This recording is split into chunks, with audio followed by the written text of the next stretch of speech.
Eh bien, rebonjour, nous sommes toujours à Dijon. Après Amélie, la créatrice de mode pour le défilé, nous voici dans l'association Le Bercail.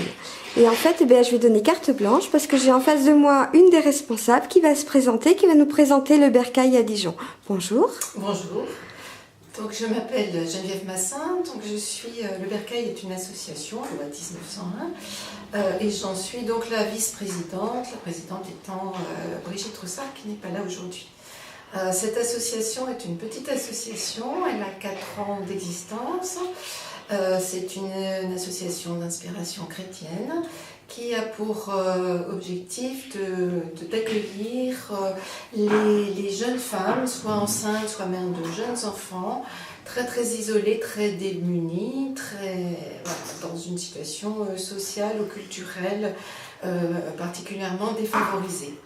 Donc nous les accueillons 2 matinées par semaine, les mardis matins et les jeudis matins, avec quelques bénévoles. Nous sommes peu de bénévoles, nous sommes en gros une dizaine.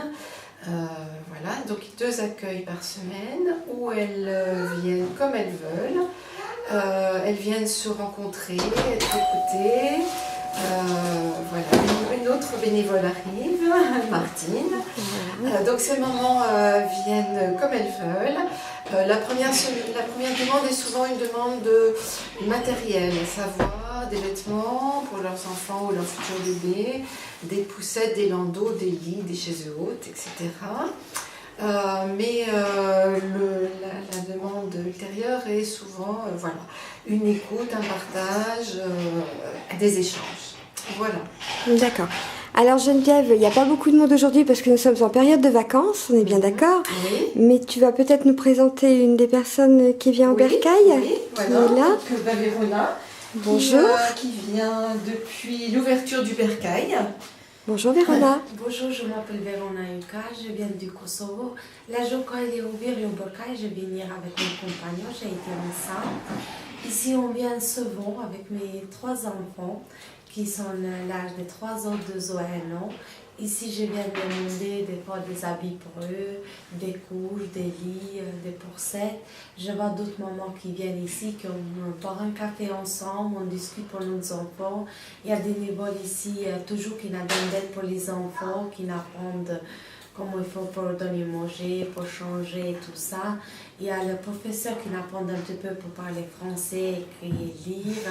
On prend aussi pour couture, fait un petit peu pour se maquiller, fait notre plaisir à nous pour les ongles, se maquiller. C'est très complet.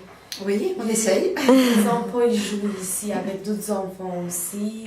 On discute avec d'autres mamans, boire un café, on sent bien. On peut se reposer aussi à une lit, qu'on peut se reposer. Et justement, on va visiter. Oui. Hein? Eh ben, vous nous faites la visite? Allez, on vous suit. Voilà, nous sommes dans la 2e salle puisque nous étions dans la salle d'accueil. Voilà, donc c'est la salle effectivement la plus conviviale, pleine de jeux d'enfants, plus ou moins adaptés. Donc nous vivons que dedans, ça c'est important. Donc on est toujours preneur de jouets, de vêtements et de matériel. Voilà, donc là les enfants jouent, ceux qui viennent régulièrement sont familiers des lieux et sont bien à l'aise. Voilà, on va faire un petit zoom sur les salles Voilà. pour montrer. Voilà, impeccable. On continue dans la salle suivante. Voilà. Allez, je vous suis, mesdames. Alors, cette salle se voulait un petit peu plus intimiste, c'est-à-dire quand on a un échange un peu plus intime à faire avec une maman, on se met là, et puis il y a l'espace de change pour les bébés. C'est très mal rangé, mais ça, voilà, c'est vivant. Un lieu qui vit, donc on ne passe pas notre temps à ranger, on essaie de répondre au mieux aux attentes des mamans. On termine dans la dernière salle. La dernière salle. C'est une salle donc plus grande et qui permet les activités, qui permet de faire de la couture. Là, on a quelques machines à coudre qui sont rangées. On peut y faire un peu de cuisine aussi. On a déjà fait des repas avec des mamans qui nous ont cuisiné ce qu'elles savaient faire. Ça sent encore les crêpes parce que c'était mardi gras, mardi on a fait des crêpes. Voilà, et puis pour l'apprentissage du français, il y a un tableau, on se met aussi souvent là. Voilà. Puis quand il y a du monde, les gens peuvent se mettre là aussi, parce qu'il y a des matinées où il y a une dizaine de mamans avec leurs enfants, voire plus certains jours, on est monté jusqu'à 15 mamans. Alors, est-ce qu'on peut donner l'adresse du bercail, s'il te plaît? Tout à fait, c'est 7 rue du Nord. C'est tout près de la place de la République, donc Oui. avec un accès tram très très particulier. C'est à 2 minutes de l'arrêt du tram. Et c'est pour ça que les mamans y viennent facilement, puisque voilà, elles prennent le tram et c'est très central. De toute façon, j'aurai l'occasion de refaire d'autres reportages sur cette association. Ce sera avec plaisir. Et puis, mesdames, je vous remercie beaucoup pour votre accueil, beaucoup d'avoir bien voulu répondre à mon interview. Et puis, de toute façon, au plus tard, on se retrouve pour la soirée caritative qui va être le 17 mars, qui va être magnifique avec plein de jolies choses qu'on aura le plaisir de découvrir soit en amont, soit ce jour-là. Merci à vous, mesdames, et je vous souhaite une bonne fin de journée. Au revoir.